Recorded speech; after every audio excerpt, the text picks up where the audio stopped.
Yo, what's up guys, welcome back to another video. This is a reaction to MLK's Assassination Conspiracy Explained.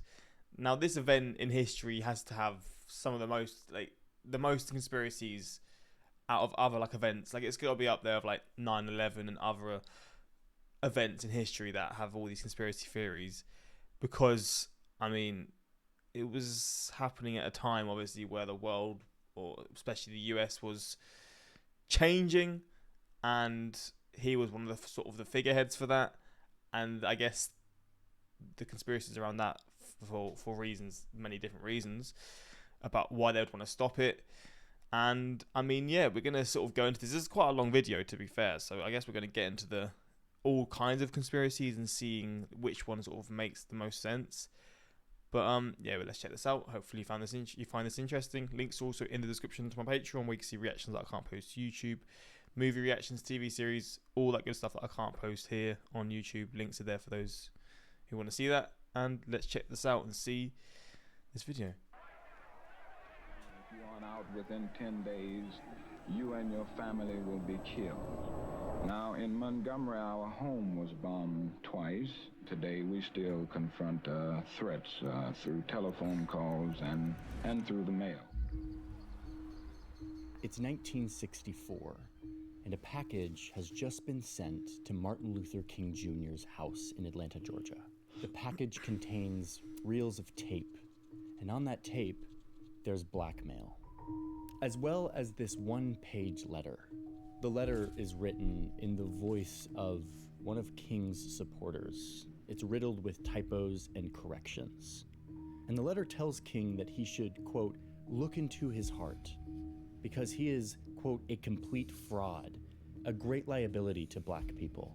It refers to the tapes that are in this package, which is an audio supercut of evidence showing King committing adulterous acts, sexual encounters with his girlfriends and mistresses. The letter calls him a, quote, dissolute, abnormal, moral imbecile, abnormal animal, a beast. What incredible evilness. Satan could not do more. Jesus The letter Christ. tells King that his end is approaching, and that he has just one thing left to do. And he knows what it is. He has 34 days in which to do it. This letter, insinuating that Martin Luther King Jr. should end his own life, was not sent by a disenchanted follower, and it was not typical hate mail.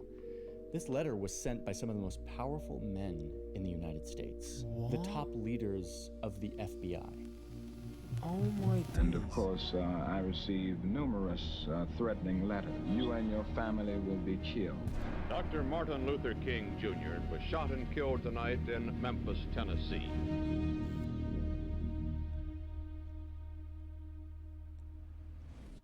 The FBI. Jeez. More than half of Americans don't buy the official account that a lone racist gunman was behind the death of Martin Luther King on that day in Memphis in the late 1960s. That number is more like 88% for black Americans. Those who don't believe it include the ones that were standing next to him when it happened. They include his family. An exhaustive congressional investigation found that King's murder was, quote, likely a conspiracy. But there's actually a lot more to the story than who pulled the trigger. And thanks to recently declassified documents, thousands of them that we've been going through, we can now shed a light on the FBI in the 1960s, what they were up to, and what that teaches us about who really killed Martin Luther King. Before we move on, a quick note from our sponsor. Sponsors allow us to do these deep dives where we spend months and months looking at FBI documents. So, thank you, Incog. Get that money. This video is definitely going to get demonetized, so makes sense that he's got to get a sponsor, right? And get that shmoney, man. In today's video for supporting our journalism. And with that, let's keep going on this story about MLK. So, in the late 1960s, here in America, there was a secret war going on between these two men. One of them wielded the immense, opaque power of the United States' Federal Bureau of Investigations. The other man belonged to America's long-oppressed minority, and fought this war using the weapons of compelling words and a deep philosophical commitment to nonviolent protest. My feeling is that the vast majority of Negroes in the United States believe in nonviolence as a basic tactic for social change. Nonviolence. The nonviolence is really the only way that we can follow. That if every Negro in the United States turns against nonviolence, I'm going to stand up as a lone voice and say this is the wrong way. In 1960s America, nonviolence turned out to be an incredibly powerful tool for waging this struggle, because it always resulted in the same thing, the inevitable crackdown of excessive violence by law enforcement and counter-protesters.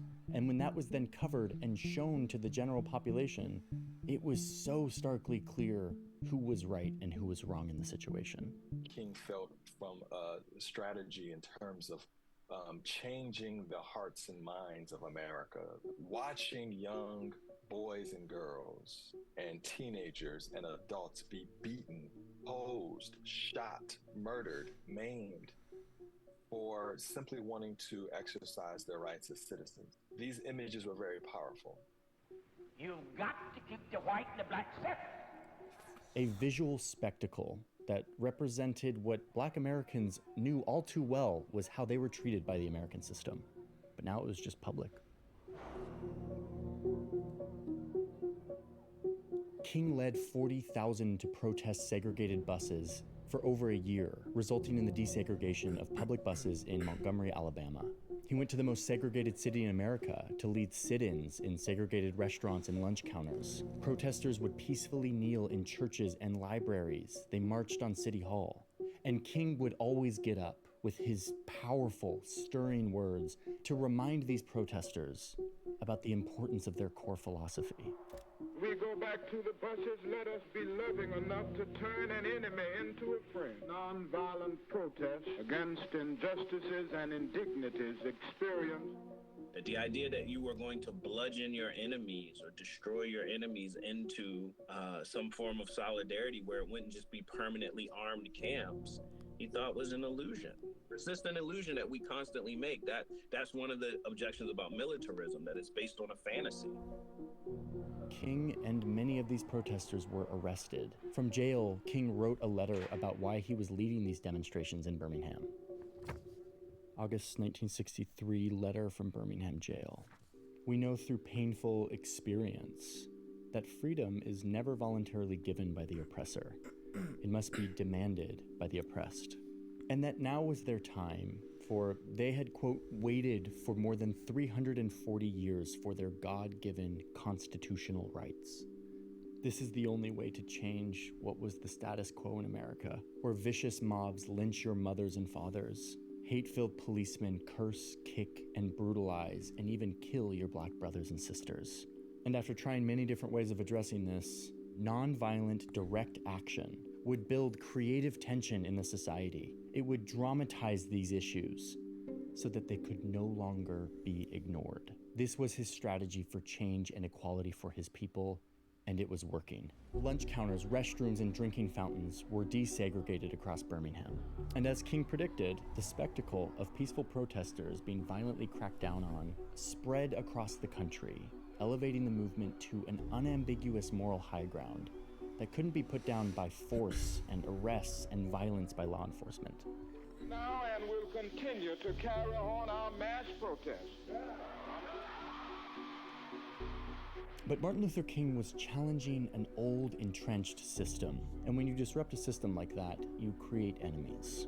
Either you give the Negro his God-given rights and his freedom, or you face the fact of continual social disruption and social chaos.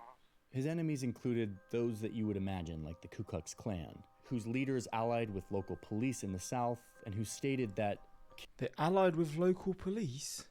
Flipping hell. killing MLK would eliminate all racial problems in the South. You also had pro-segregation groups like the White Citizens Council, who tried to convince the federal government that King's growing movement had communist connections. But it wasn't just these overtly bigoted groups. His enemies also included business owners, real estate developers, landlords, employers, all of whom benefited from the status quo. discrimination in hiring practices, housing, and mortgages. Then, of course, there was a whole bunch of lawmakers and governors, most of them from the South, almost all of them from the South. But among King's enemies was a Department of Justice agency that was powerful, whose job it was to protect Americans and to enforce the laws of the country. J. Edgar Hoover served as the agency's director. FBI building houses the Bureau's Washington headquarters.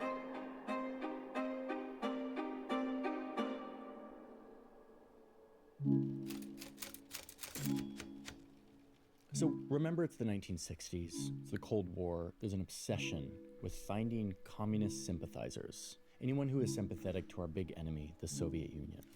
And the director of the FBI at the time was named J. Edgar Hoover. He would be the director of the FBI for like decades. So as King's movement grew, Hoover became suspicious that the movement wasn't a grassroots rising up for equality and racial justice, but rather a communist plot to sow division in American society.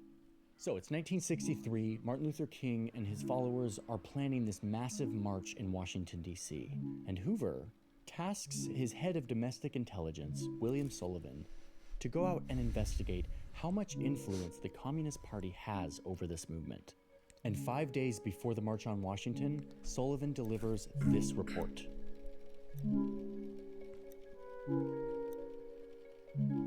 The report concludes that even though the Soviet Union had spent tremendous sums of money and time and issued lots of propaganda to try to infiltrate this movement, that in fact there was, quote, no known substantial implementation of communism within King's movement.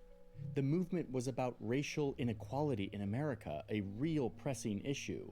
Communism had nothing to offer and nothing to do with it, says this report that was delivered to Hoover 5 days before the March on Washington. But you can see right here, Hoover didn't like it. You can see right here at the bottom of the memo, this is Hoover's handwriting in this declassified document. It's kind of an angry moment. Communism's influence on King isn't infinitesimal, as Sullivan's report had concluded. Sullivan says that Hoover was so mad about this. It's like he's trying to find something to use it as an excuse. That he stopped talking to Sullivan for months. Sullivan had to, quote, change our ways or we would all be out on the streets, give Hoover what he wanted, or risk the consequences. And what Hoover wanted was King to be tied to communism so that he would have an excuse to spy on him. 99% of people, unfortunately, they don't go to their boss and say, you are a horrible affront to human decency. I will quit this job rather than carry out your directive. They go and they do their job. They say, oh yeah, you were right, boss. And soon, the FBI would give him exactly what he wanted. They called it the March on Washington for Jobs and Freedom. The lead, Martin Luther King. Today, many of these people are receiving millions of dollars in federal subsidies not to farm, and they are the very people telling the black man that he ought to lift himself by his own bootstraps. Determination that the American society shall have no rest until it is a society of free men, whatever their color. Where they will not be judged by the color of their skin, but by the content of their character. 2 days after the March on Washington, Sullivan begins his repentance process by delivering this memo from W.C. Sullivan, August 30th, 1963. Sullivan, who again just produced this big report saying that King had nothing to do with communism, has changed his tune just a few days later. Turns out that the Communist Party does wield substantial influence over black people in America. And that in light of King's powerful demagogic speech, oh, and by the way, the demagogic speech he's talking about is this one. I have a dream. King now stands head and shoulders over all other black leaders in the country, that we must mark him now as the most dangerous black person in the nation from the standpoint of communism, race, and national security. The plan would be, according to Sullivan, to completely discredit him, to, quote, take him off his pedestal. The thing is, they were kind of stuck. They didn't have a great plan for putting down this movement. King had achieved the moral high ground, and so they needed to fight morality with morality. They could undermine him and his moral philosophy, then just maybe they could stop his movement, so that the African American community would be, quote, left without a national leader to steer them in the proper direction. So Hoover and his agents cook up some thin evidence that tie Martin Luther King to communism, and they get approval from the Attorney General to spy on King. But what they don't tell the Attorney General is that they're not actually looking for communism. There is no communism here, and they know that. What they're looking for is whatever they can get to take him off his pedestal. Tapping King.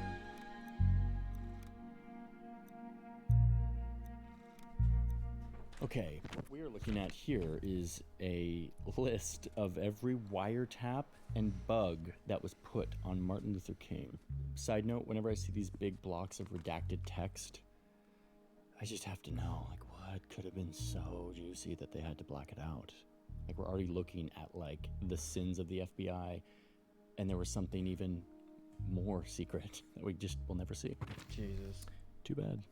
We're looking at wiretaps, which is basically the ability to listen in on phone conversations at a variety of locations.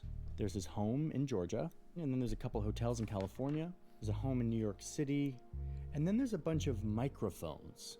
Microphone, or bug, is just when the FBI trespasses into someone's space and puts a microphone that then records everything that happens in that space. So you see them doing this at the Willard Hotel here in Washington, D.C., hotels in California and Hawaii, hotels in New York City. So the main tactic here was to follow MLK as he traveled around the country and to bug and tap his hotel and telephone and spy on everything he said, every person he talked to. Here in the middle of all of these memos, you have this handwritten note to the director saying, obviously these are particularly delicate surveillances. We should be very cautious in terms of non-FBI people who may from time to time necessarily be involved in some aspect of installation. Like, we gotta really keep this under wraps because it is totally not okay what we're doing. In short, what they created was, quote, the most complete surveillance imaginable. Unsurprisingly, even after all of this spying, they didn't find communism. There was no communism here. But what they did find is exactly what they needed to, quote, take him off his pedestal. They found sex tapes.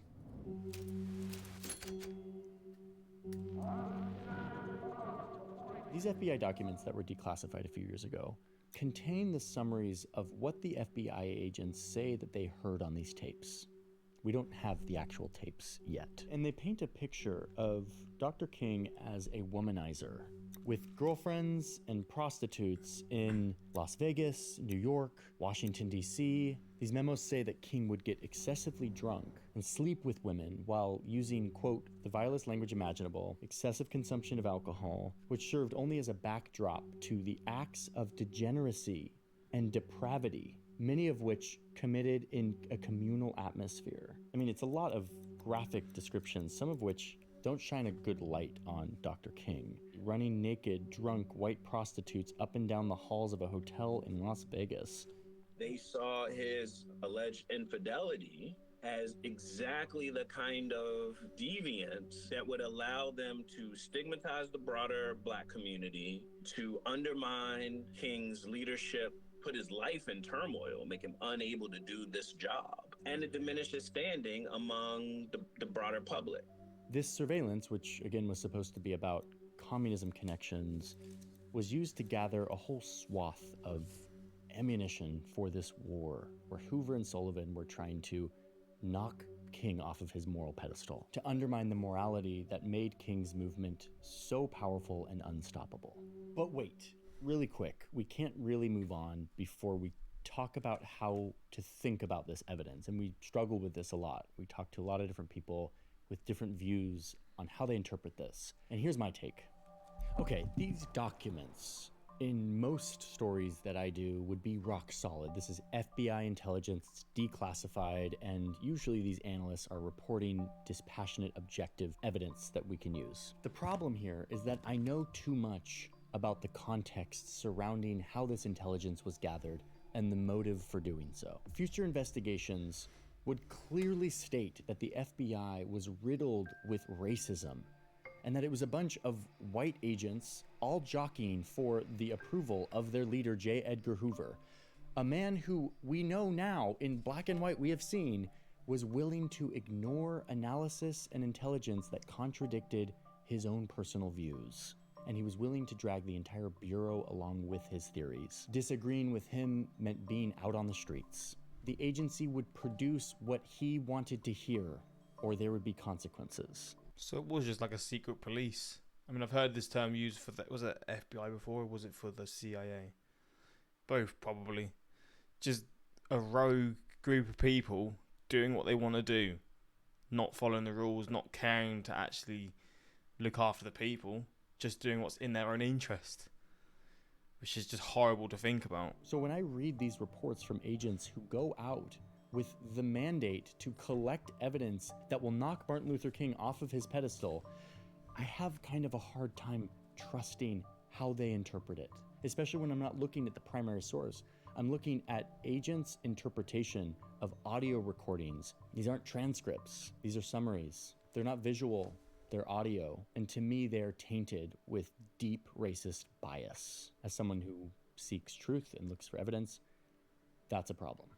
Now, in 2027, all of the tapes will be released. And at that point, we will have the opportunity to listen to those tapes and assess.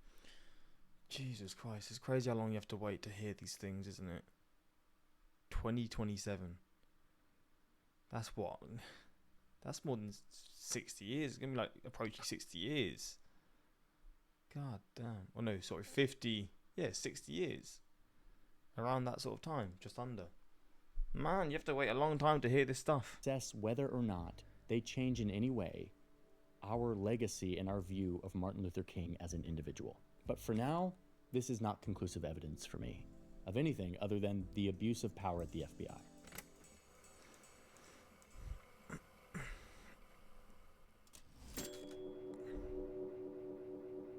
So it's 1964. Isn't the fear though? Because now you can like edit audio and stuff, can't you?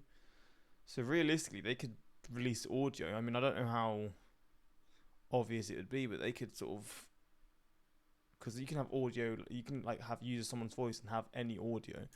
Maybe it'd be obvious if it was like messed around with his voice, but I don't know. If they release it in 2027 with all the technology now, who knows what they could do.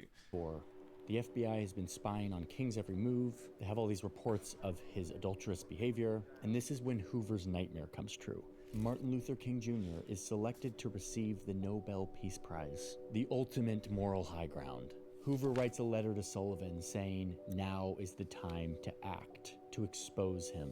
And it's just a couple days later when the FBI sends that package to King's house in Atlanta, with the tapes filled with sexual blackmail and a letter insinuating that it was time for King to end his own life in the next 34 days. Ridiculous. We know for certain that this letter came from the FBI. It's like not speculation. A copy of the letter was found in Sullivan's files, though he claims that it was planted there. But what we don't know is exactly what was on those tapes. The tapes were also sent to the media, who didn't end up publishing them.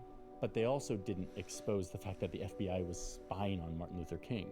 It was a different media environment back then. But what we do know is that Hoover's plan to end King by gathering all this blackmail and sending it to his house didn't work. King was distraught.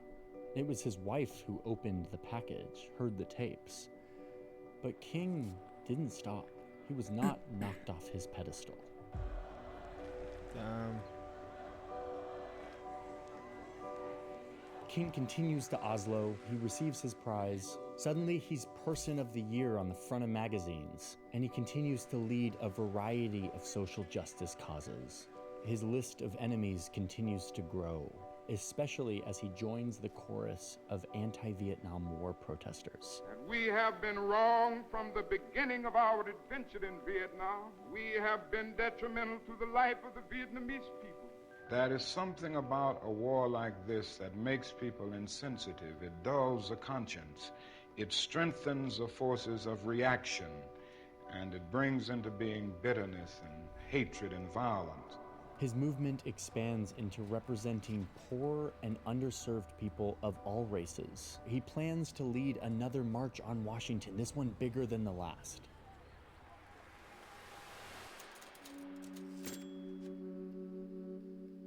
About a month before this next big march on Washington was to happen, King was in Memphis, Tennessee, supporting the strike of mostly black trash collectors, protesting the lack of safety standards and their low pay. And that night, Martin Luther King gave his last speech. We've got some difficult days ahead, but it really doesn't matter with me now. Like anybody, I would like to live a long life, longevity. This is his last speech, and he's saying this, and then I guess minutes later, hours later, or whatever, he's shot. I think it's minutes later, no? Has its place, but I'm not concerned about that now. I just want to do God's will, and He's allowed me to go up to the mountain, and I've looked over, and I've seen the promised land. I may not get there with you, but I want you to know tonight that we as a people will get to the promised land.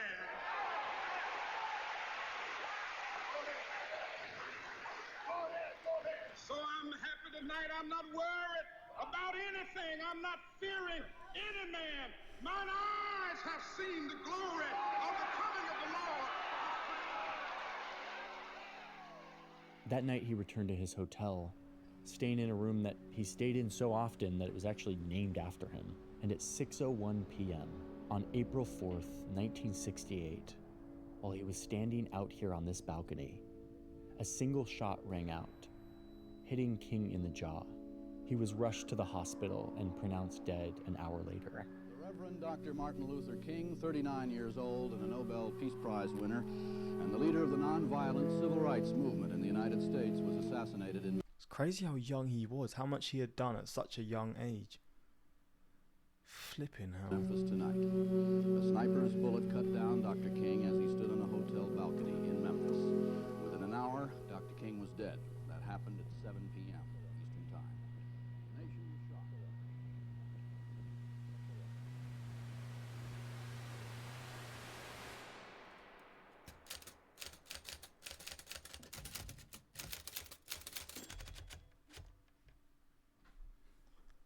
The FBI launched an investigation, which led them to this man, James. The FBI led an flipping hell. That is, now you're seeing all this stuff and the stuff behind it. It just pisses you off a little bit, to be honest. The FBI themselves opened an investigation when you see all the stuff that they had that they were trying to do beforehand. Jesus, man, this is such a mess. Earl Ray, a 40-year-old fugitive who had escaped from a Missouri prison in a bread truck a year earlier. Ray had rented a room across the street from King's Motel earlier that day. Ray allegedly aimed and shot his rifle from this bathroom window. Shortly after the shooting, Ray fled to Canada, then England, then Portugal, and back to England. His end goal was a country in southern Africa called Rhodesia, which is modern-day Zimbabwe. But he was apprehended at the airport in England and sent back to the United States, where he was arrested. He said that Ray was carrying 2 Canadian passports and a fully loaded pistol when he landed at London from Lisbon. He immediately pleaded guilty, presumably to avoid the risk of the electric chair, and then he was sentenced to 99 years in prison. 3 days later, Ray went back on it, saying that actually no, he didn't kill MLK, claiming that he was set up, that he was a part of a larger conspiracy to kill King. Those close to King didn't accept the official explanation that Ray was the lone gunman who did this. Perhaps they were all too familiar with the horrifying tactics used by the United States government to spy on, intimidate, discredit, and threaten Martin Luther King. Over the course of reporting this story, we opened up a lot of rabbit holes when it came to the conspiracy theories surrounding this assassination. We wanted to really confront them and try to understand what evidence exists and what evidence doesn't, and what is valid and what's not. The lack of faith in the FBI and scrutiny into this case has revealed some pretty significant holes in the explanation, some unexplained things, fishy circumstances, destroyed evidence, timelines that don't add up, witnesses that contradict the real story. A lot of things that make it hard to accept that a 40-year-old fugitive could pull off a sophisticated assassination in one shot and escape through 3 countries. But the investigations done since then have concluded that it was Ray who fired the shot. This includes the House Select Committee, a congressional investigation that concluded that Ray did it, though they say it was likely a conspiracy, that there were other people involved, funders, though they say it wasn't the government.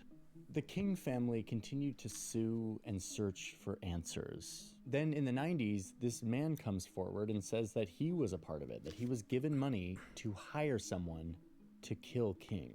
The King family took him to court under a wrongful death suit. It was a civil case, so there wasn't any jail time. The jury concluded that the assassination was a conspiracy that included others, including government agencies.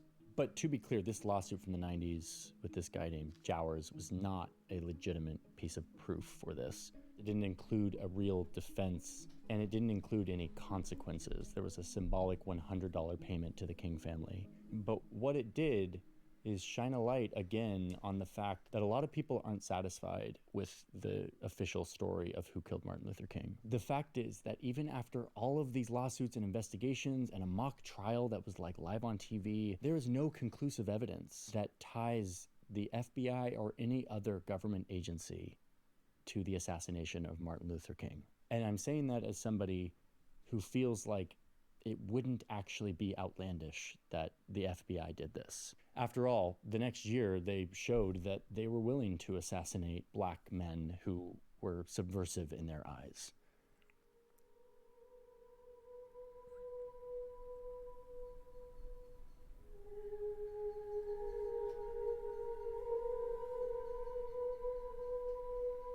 We know that there were threats on King's life that they did not share with him. We know that they didn't insist on protecting him the way that it is their obligation to do so. One of the only reasons to have an organization like that is to protect people who are subject to secretive threats and conspiratorial action. They didn't do that. After looking into all of this, really grappling with it, understanding the reality of the FBI at this time, I think the real reason why people think that the government killed Martin Luther King is because, in a sense, they did. What I've shown you today, all of these FBI transcripts and evidence from the 60s, is rock solid proof of one thing. J. Edgar Hoover and his bureau of powerful, unelected men wore their badges of justice and then used their power to threaten the life of Martin Luther King.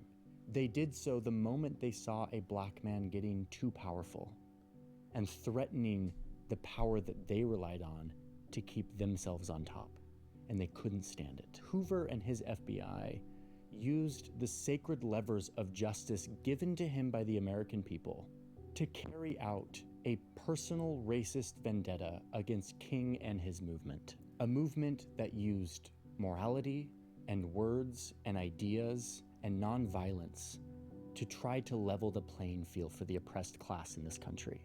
But to Hoover, all he could see in this was a black man that was threatening his power.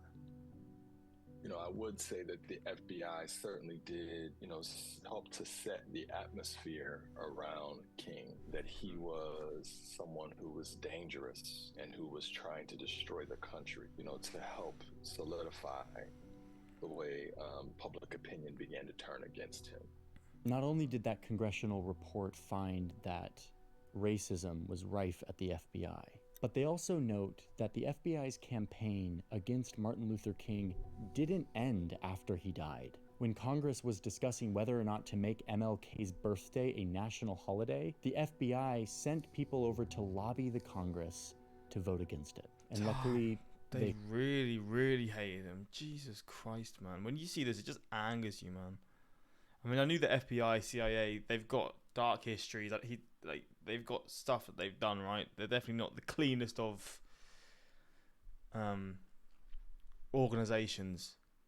But damn, when you really look into the things that they've done, there's so much more than this. Obviously, this is just obviously a massive, one of the most well-known people from the past, and obviously a massive like conspiracy.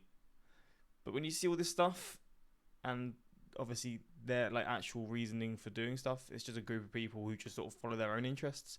You can imagine this sort of stuff happened all the time, just for their own beliefs, not for like the FBI, because the FBI is just this company, but just for the people within.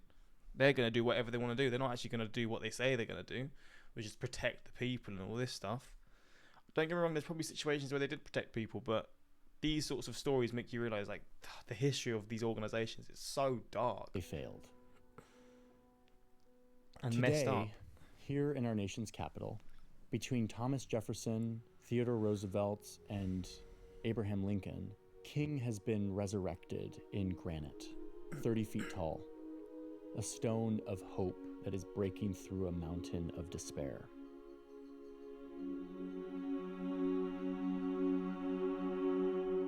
And yet, right down the road, not too far away, is the headquarters of the FBI, a building named after J. Edgar Hoover, commemorating a man who professionalized the Bureau during the Cold War, who fought against organized crime, but who was also the architect of racist corruption and governmental overreach, not just against King, but also against many American people. He implemented widespread domestic spying, including on politicians and presidents. He had dirt on them, the power to blackmail, the power to control. He hijacked the most powerful tools of justice to attack the movement that changed the world. And yet, here his building sits. It's perhaps the perfect symbol of how comfortable we are with maintaining old, broken systems that keep certain people powerful.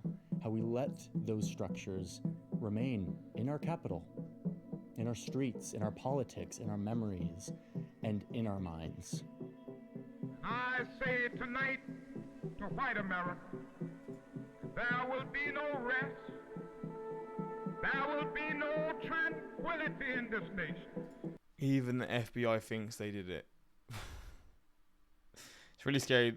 The really scary thing is all of those entities are still at work today with even more technical tools and weapons. They obviously did it. I mean, you look at this sort of stuff and it makes you think, how did they just get away with this sort of stuff? And it's just sort of like they turn a blind eye to it. They've got all this proof, but even then, they turn a blind eye to it. Just sort of brush it under the, what's the phrase? Brush it under the rug, or whatever, under the carpet. Dr. King's speeches always give me chills. There's never been a better public speaker since. Just thinking they wrote that letter tells you how disgusting the FBI and CIA is. It's fucking wild, man. I mean, don't get me wrong, I knew there was conspiracies about this. I've never looked at this sort of stuff to actually give you like solid proof of what's happened. I mean, this is like information that they've shared, they've released. God damn, the world is a dark place. Well, there we go. There's a video of, I guess, me learning about this sort of stuff. This video's got a lot of dislikes. I don't really understand why. I mean, this stuff is always controversial. But I just sort of see this stuff and I'm like, man, how can you really see anything other than the negatives of the FBI in this circumstance and the wrongs they did? Oh man, it's a dark world. The history of the world is dark. But hey, yeah, that's pretty much it, to be honest. I don't really know what else to say. Let me know your thoughts on this. What do you think is true? Do you discredit a lot of this information? Do you think it's very one-sided? I mean, I wouldn't see that, but again, at the same time, I don't know. Maybe the more in-depth details. Like I said, in 2027, we're going to release the audio, which I never even knew about that sort of stuff until this video right now. And yeah, that's pretty much it. But yeah, until next time, peace.